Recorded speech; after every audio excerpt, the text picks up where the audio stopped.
성지를 왜 가요? 서양 TV가 있는데. 굉장히 동감이 가요. 김학철 교수 만나니까 별소리가 다 나온다.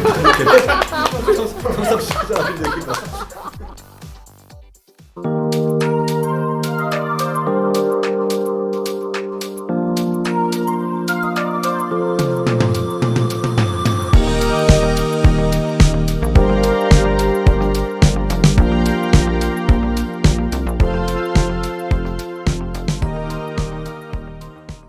고린도에 대한 이야기를 저희가 좀 더 깊게 네. 나누고 싶은데요.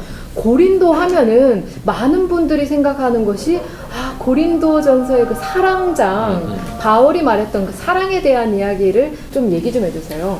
고린도라고 하는 도시의 그 보호신이 바로 이 아프로디테인데, 그래서 아프로디테는 이 도시에 최소한 3개의 자기 성소를 갖고 있었다고 이렇게 알려져 있고요. 물론 제일 유명한 게 뭐냐면 바로 아크로 고린도에 있는 아프로디테 신전입니다.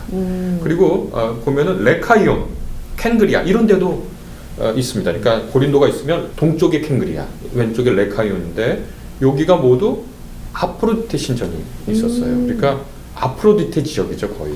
사진을 보니까 이 아크로 고린도에 그 창을 든 여인이 한 명 동상으로 서 있는데, 아니 이게 아프로디테예요? 네. 그러니까 아니 아프로디테는 보통 사랑의 여신이라고 생각을 하고 아테네가 전쟁의 여신이라 생각을 하잖아요. 전 아테네인 줄 알았어요.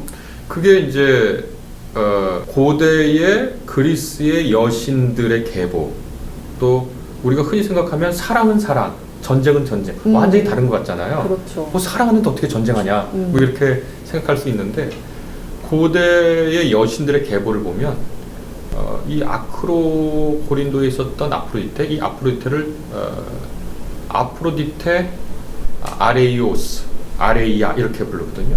그러니까 아레이아라는 게 이제 전쟁하는 아프로디테라는 뜻인데, 이 여신의 계보를 보면 메소포타미아 지역에 있었던, 수메르 지역에 있었던 인안나라고 하는 여신이 있어요. 이 여신이 바로 사랑과 전쟁의 여신이에요. 그다음에 그것이 바빌론으로 오면 이슈타르라고 하는 여신이 나오거든요. 인안나의 바빌론 버전이에요. 이 여신도 사랑과 전쟁이에요. 드라마 제목 같죠? 사랑과 전쟁.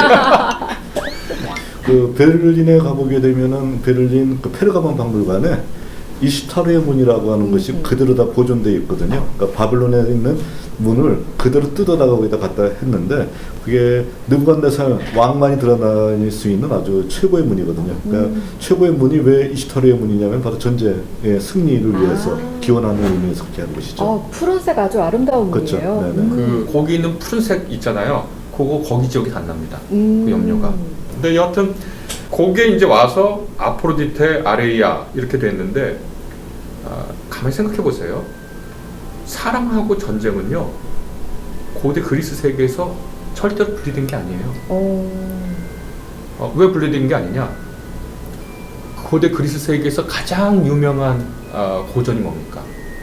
고대 그리스 호메로스의 일리아스거든요. 호메로스 일리아스 전쟁이 왜 났어요? 저 트로이아의 왕자인 파리스가 스파르타 갔는데, 스파르타의 메날레우스의 아내 보니까 너무 예쁘잖아요, 헬레나.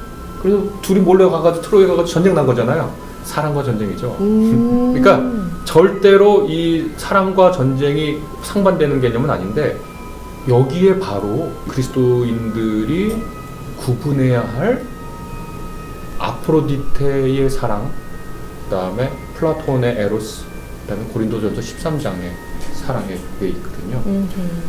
요 아프로디테 신전 가면은요, 가장 많을 땐 1000명의 신전 여인들이 있었다는 거예요.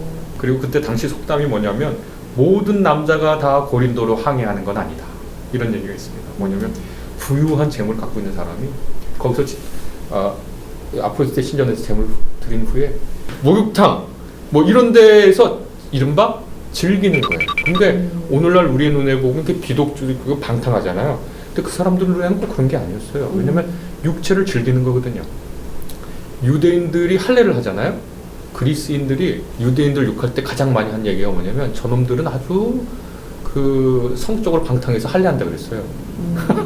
왜냐면 그리스 사람들에게는 온전한 신체가 신이 준 걸로 해서 그 자체의 아름다움을 가꿔야 돼요. 그리스 사람들 머릿속에는. 근데 그거를 남성의 성기 끝을 잘라내잖아요. 할례는 피를. 그래서 그거를 오히려 굉장히 그 방탕한 걸로 생각을 했거든요. 그래서 이 사람들이 그렇게 이른바 충분히 즐기고 아주 꼭대기에 있습니다. 앞으로 그 고린도에 즐기고 거기서 아프로디테의 신탁을 듣고 여사제들과 밤을 보내고 이러저러한 음식과 술을 먹고 이게 이 사람들에게는 사랑의 이름 아래 들어있는 항목들이에요. 당시에 이 바울이 아테네를 거쳐서 고린도로 왔기 때문에 바울도 또 지식인이기 때문에 사랑에 대한 또 다른 얘기가 있는데 그건 에로스거든요. 플라톤의 에로스인데 플라톤의 에로스는 우리가 흔히 에로스적 사랑하면 어떤 거죠? 육체적인 사랑을 보통 말하죠. 플라톤의 에로틱. 근데 왜 플라토닉 러브라 그래요?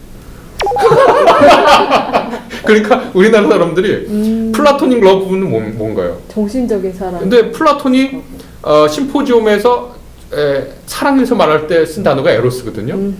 그러니까 에로틱 러브 하면은 뭔가 육체적인 사랑 같고 그리고 플라토닉 러브 하면 정신적인 사랑이라 그러잖아요. 이게 모순되잖아요. 근데 이건 간단해요.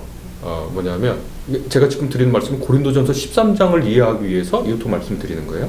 플라톤의 에로스라는 건 뭐냐면 자기 상승의 욕구예요. 에로스는 플라톤이 어떻게 정의하냐면 에로스는 영원한 아름다움을, 완벽한 아름다움을 영원히 소유하고자 하는 욕망이에요. 완전한 아름다움이 있어요. 근데 에로스라고 하는 것은 그것을 언제나 소유하고자 하는 거예요. 이거를 뭐라고 부르냐면 사랑이라고 불러요. 남자니까 아름다운 육체를 가진 여인을 소유하면 아이를 낳듯 플라톤에게서는 육체보다 훨씬 중요한 게 정신이니까 정신과의 그런 에로스적 추구는 뭘 낳냐면 위대한 철학, 위대한 작품, 위대한 뭐 수학 이런 거를 낳는 거거든요. 근데 그러면 아까 아프로디테의 사랑 봤죠? 플라톤의 에로스를 보세요. 이것은 자기에게 결핍된 것을 영원히 소유하고자 하는 욕망이에요. 이걸 사랑으로 불렀어요. 자, 이 두 배경을 놓고 고린도전서 13장을 읽어보세요. 그러면 이 고린도전서 13장에 나온 바울의 아가페는 자신의 쾌락과 술과 즐기는 항목을 사랑으로 부르지 않아요. 자기에게 결핍된 것을 영원히 소유하고자 하는 상승 욕망을 사랑으로 부르지 않아요. 고린도전서 13장 1절부터 13절까지 다시 읽어보면 당시의 고린도인들이 그걸 어떻게 읽었을까요? 맨날 고린도 사람들은 이렇게 고개 들어서 보면 아크로 고린도가 보이거든요. 그리고 겐그리아하고 레카이옴에 아프로디테 신전한테 거기 왜 있을까요? 많이 드나들기 위해서. 많이 드나들고 거기서 헌금해요. 이 아크로 고린도에 있는 이 아프로디테 신전은 포세이돈이 아프로디테한테 줬다고 이렇게 신화로 되어 있거든요. 그래서 항해를 끝마치고 오면 포세이돈에게 헌금해요. 감사기도 하고. 그 다음에 아프로디테 신전에도 늘 보는 거예요. 그 신전 사이에서 바울이 사랑을 그렇게 다시 재정해요. 우리가 말하는 사랑을. 그래서 저는 고린도에 가시면 아크로 고린도를 계속 이렇게 보면서 돌아다니면서 거기서 고린도전서 13장을 한번 읽어봐라. 그러면 다른 것을 느낄 수 있을 것이다. 이제 그런 생각을 좀 하지요. 당시 사람들에게는 정말 깜짝 놀랄 만한 내용이었겠어요. 말이 안 되는 거죠. 말이 안 되는 거예요. 사랑을 하려면 어떻게 해야 돼요? 남성 중심적으로 얘기해 보겠습니다. 저기 아름다운 여인이 있어요. 사랑을 하려고 그러면 어떻게 해야 돼요? 빼앗아야지. 아까 일리아스 얘기했는데 일리아스 전쟁이 원래 어떻게 더 일어났냐? 아프로디테하고 아테네하고 헤라하고 누가 더 예쁜 여자인가를 파리스한테 고르라 그러잖아요. 사랑과 질투, 전쟁, 죽음은 다 이렇게 엮여 있어요. 그 사람들 머릿속에, 고대 그리스 사람들 머릿속에. 그런데 바울은 하나님의 말씀은 사랑이란 그런 게 아니라 이런 것을 사랑이라고 얘기한다라고 말씀해 주고 있는 거예요. 그래서 코린토스 지역에 가면, 고린도 지역에 가면 아크로 고린도를 보고 아프로디테 신전을 가보고 거기 목욕탕을 이렇게 보면서 상상을 하는 거예요. 거기에 수많은 선장들이 나름 한 가닥 배에 싣고 왔다고, 보물을 엄청 싣고 왔다고 자랑하면서 상상력을 발휘하죠. 우리 영화적 상상력을 발휘하면서 거기에서 추구하던 사람들의 사랑과 바울이 말했던 사랑은 무엇이 다르고 같고 어느 것이 정말 우리를 구원하는가. 그렇게 하면 좋겠습니다. 또 어쨌든 사랑이라고 하는 것도 우리가 이제 아름다운 시로만 알고 있었었는데 실질적으로 이제 아크로 고린도에 가보고 또 그 고린도라고 하는 사도 바울이 다른 곳이 아니라 왜 하필이면 고린도에서 사랑을 얘기했을까라고 하게 되면 다 이유가 있는 거거든요. 그러니까 이런 모든 것들이 다 성지에서 나온 거예요. 김학철 교수님은 지금 성지를 잘 설명해주고 있습니다. 역시 작은 형님답습니다. 고린도라고 이제 불리는 이곳을 이제 생각할 때마다 우리의 복음이 늘 허방을 때리는 것 같아요. 왜냐하면 21세기 한국 사회의 현실과 맞닿아 있는 복음을 말하기 두렵거든요. 그래서 바울은 그런 거 보면 진짜 용감한 것 같아요. 그렇죠. 이렇게 아프로디테 신조를 딱 쳐다보면서 극을 쓰는 거잖아요. 복음이 그런 게 아닌가.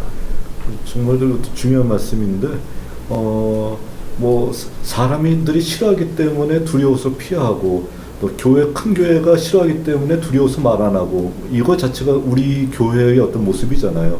뭐 내 마음에 안 들기 때문에 또 그냥 그 모든 기준이 하나님의 말씀이 아니라 내 마음에 안 맞기 때문에 난 이것에 반대한다. 또 교회 목사들은 자기 생각이 주로 되어 있지 뭐 어떤 하나님의 말씀이 중심이 되어 있지는 않고 있는 어떤 이런 모습이 너무 안타까운데 사도 바울은 그 현실 속에서 가장 적절한 메시지를 또 한마디로 사람들이 싫어하는 것이 뻔하고 이해하지 못할 것이 뻔함에도 불구하고 한마디로 혁명적으로 메시지를 외쳤던 것이죠. 가장 아름답다라고 얘기하는 사도 바울의 사랑의 노래가 또 이렇게 이면을 들춰보게 되면 가장 혁명적인 메시지가 되었다라는 거죠. 그러니까 정말 사도 바울이라는 분은 멋지신 분 같아요. 대구는 별칭이 뭔가요? 데프리카. 데프리카. 더운 거 진짜 더운 거. 뭐 더운 거도 그러는데 이 고린도는 별명이 뭐냐면 두 항구 도시를 거느린 도시라는 거예요. 요거 대단한 말입니다. 두 항구 도시를 거느렸다는 거예요. 그러면 동쪽에 하나, 서쪽에 하나를 거느렸다는 건데 항구 도시만 해도 대단한데 그걸 거느렸다는 거예요. 그러니까 디올코스 혹시 직접 가보셨죠? 거기 어떤가요?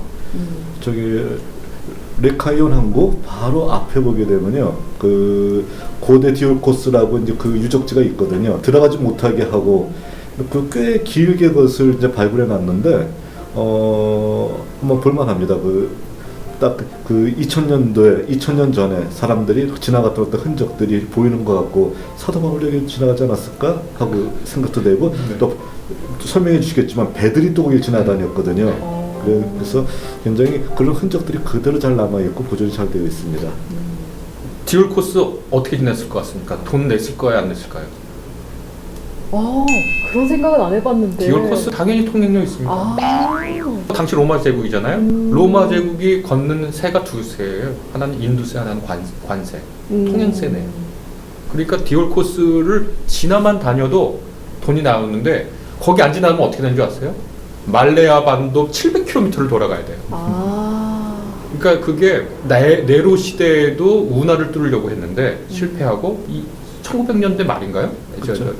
1800년대 1800년대 말에 프랑스의 레셉스에 의해서 이제 뚫렸는데 뭐 그거 뚫리기 전에는 일단 그 예전에는 디올코스에다가 이제 조그만 배죠. 큰 배는 힘들겠지만 조그만 배 같은 거를 거기다 놓고 바퀴 위에다 배를 올린 다음에 그걸 끄는 거예요. 끌어서 하게 되면은 그게 약간 무식한 방법 같더라도요. 저 밑을 한 바퀴 도는 것보다 훨씬 더 그게 더 경제적으로 괜찮은 방법이었기 때문에 그렇게 그 배들이 지나갔었고 그러다 보니까 당연히 그것이 지나가는 동안에 고린도의 사람들이 계속 오래 머물러 있잖아요. 그러니까 고린도가 부유할 수밖에 없는 상황이죠. 그 상황 속에서. 말레아 반도를 700km 돌아간다 그랬잖아요. 지금 오 교수님은 경제적 이유라고 말씀하셨는데 또 무슨 이유가 없을까요? 생각해 보세요. 700km 돌아가다 보면. 무슨 일이 벌어질지 모르잖아요. 또 사도 바울이 자기 고생한 거 쓰면 도적의 위협과 뭐 자기가 난파의 위협이 있잖아요. 거기 바람 무지하게 불어요. 두 번째로는 곳곳에 해적들이 있어요. 지금 오늘은 뭐 소말리아 해적 그러는데 그래서 로마 황제들이 자기의 치적을 얘기할 때 가장 중요하게 꼽는 리스트 중에 하나가 뭐냐면 난 해적 소탕했다. 그러니까 그 말레아 반도가 이렇게 일직선으로 동해처럼 쫙 이렇게 나 있지 않아요. 이렇게 컬컬컬컬 하거든요. 거기 해적 숨어있기 딱 좋아요. 아하. 큰 배는 다 그 뭐냐면 경비원들이 있어요. 그런데 작은 배는 그걸 둘 수가 없잖아요. 그러면 해적 딱 숨어 있다가 쫙 나와서 딱 털고 그 근변에 있는 무인도 뭐 이런 데 쫙 들어가는 거예요. 그러니까 첫 번째는 뭐냐면 거기는 돈이 모이는 곳이에요. 돈이 모이면 뭐가 모이죠? 사람들. 사람이 모여요. 그러면 돈하고 사람 모이면 그 도시에 뭐가 생길까요? 상거래가 많아지죠. 숙박업, 상거래, 숙박업, 상거래가 많으면 또 어떤 사람들이 모일까요? 외지인들이. 외지인들이 있죠, 물론. 변호사들, 우리로 말하는 변호사들. 수사학자라고 하는 변호사들이 모이는데 이 수사학자들의 특징은 뭐냐? 진리는 중요하지 않아. 근데 재판에서 자기 지면 어떻게 돼? 거기에 아파트가 있습니다. 우리만 오늘날만 아파트가 있는 게 아니라 바울이 고린도에 있을 때 이스티미아 축제를 안 듣고 올 수 없습니다. 이제 가만히 듣는 게 훨씬 더 바울이 그러면 혹시나 이 시로 경쟁을 나서진 않았을까라는